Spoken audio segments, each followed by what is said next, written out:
మంత్రాలయం మండలం చట్నీహళ్లి గ్రామంలో ఈ రోజు కొత్తగా నిర్మించుకున్న గోకుల్ షెడ్ లో రిబ్బన్ కట్ చేసి ప్రారంభించిన మంత్రాలయం నియోజకవర్గం తెలుగుదేశం పార్టీ ఇన్ఛార్జ్ రాఘవేంద్రారెడ్డి మరియు ఎన్ఆర్ఈజీఎస్ ఏపీడీ అనంతరం ఇన్ఛార్జ్ మాట్లాడుతూ మన కూటమి ప్రభుత్వం స్థాపించబడుతున్న గొప్ప అభివృద్ధి పథకాలలో గోకుల్ షెడ్ అనేది ఒకటి. ఈ గోకుల్ షెడ్లకు 90% రైతులకు అభ్యున్నతికి కట్టుబడి ఉంది. మా కూటమి ప్రభుత్వం అంటూ మాట్లాడడం జరిగింది. ఈ కార్యక్రమంలో మంత్రాలయం మండల అధికారులు, ఎంపీడీఓ, ఏపీఓ, అలాగే పశు వైద్యులు మరియు నాయకులు, మాజీ జెడ్పీటీసీ ఆర్ లక్ష్మయ్య, చావిడి వెంకటేష్, వరదరాజులు అశోక్ రెడ్డి, చట్నీహళ్లి నగేష్, మల్లేష్ మరియు మండలంలోని అన్ని గ్రామాల కూటమి నాయకులు పెద్ద ఎత్తున పాల్గొన్నారు.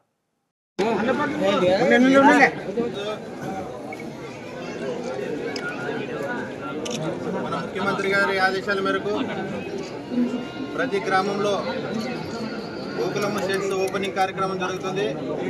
అందులో భాగంగా ఈరోజు మంత్రాలయం నియోజకవర్గం మంత్రాలయం మండలం చట్నపల్లి గ్రామంలో ఈ గోకులమ్మ షెడ్కి ఓపెనింగ్ వచ్చినటువంటి ప్రతి ఒక్కరికి కూడా అధికారులకు, నాయకులకు, అన్ని గ్రామాలు, వివిధ గ్రామాల నుంచి వచ్చిన ప్రతి ఒక్కరికి, నా పత్రికా విలేకరులకు ప్రతి ఒక్కరికి నా ధన్యవాదాలు తెలియజేసుకుంటున్నా. ఈరోజు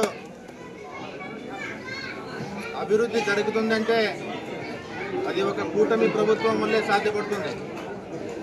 గత ప్రభుత్వంలో మనం చూసాం, కనీసం ఒక్క గ్రామంలో ఒక సీసీ రోడ్డు కానీ, కనీసం ఆడపడుచులకి ఒక బాత్రూమ్ కూడా కట్టలేని పరిస్థితి గత ప్రభుత్వాన్ని.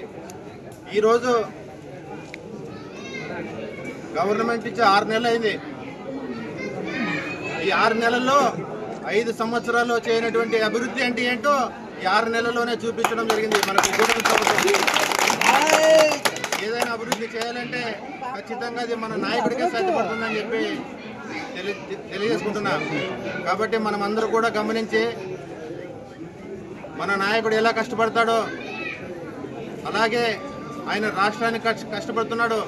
మన నియోజకవర్గ స్థాయిలో నేను, గ్రామ స్థాయిలో మీరు కూడా బాగా కష్టపడి లబ్ధిదారులకి ప్రతి ఒక్కరికి న్యాయం జరిగేలా చేసి రేపు మళ్ళా ఏప్రిల్లో కొత్తగా మళ్ళీ గోకుల్ షెడ్లు వస్తాయి, మళ్ళీ సీసీ రోడ్లు వస్తాయి.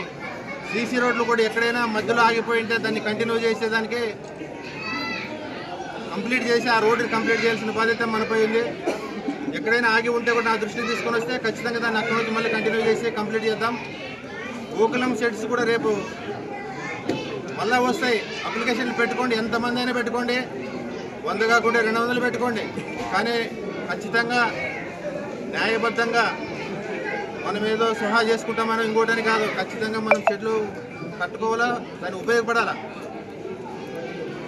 ప్రతి ఒక్కరూ మండలంలో, నియోజకవర్గంలో ప్రతి ఒక్కరూ సద్వినియోగం చేసుకోవాల్సిందిగా కోరుకుంటూ, మనం ప్రతి గ్రామంలో మన నాయకుడు ఎలాగైతే కష్టపడతాడో అలానే మన నాయకుడి కోసం మనం కూడా కష్టపడి మన నాయకుడికి మంచి పేరు తీసుకురావాలని చెప్పి కోరుకుంటూ ఈ అవకాశం ఇచ్చిన ప్రతి ఒక్కరికి నా ధన్యవాదాలు తెలియజేసుకుంటూ సెలవు.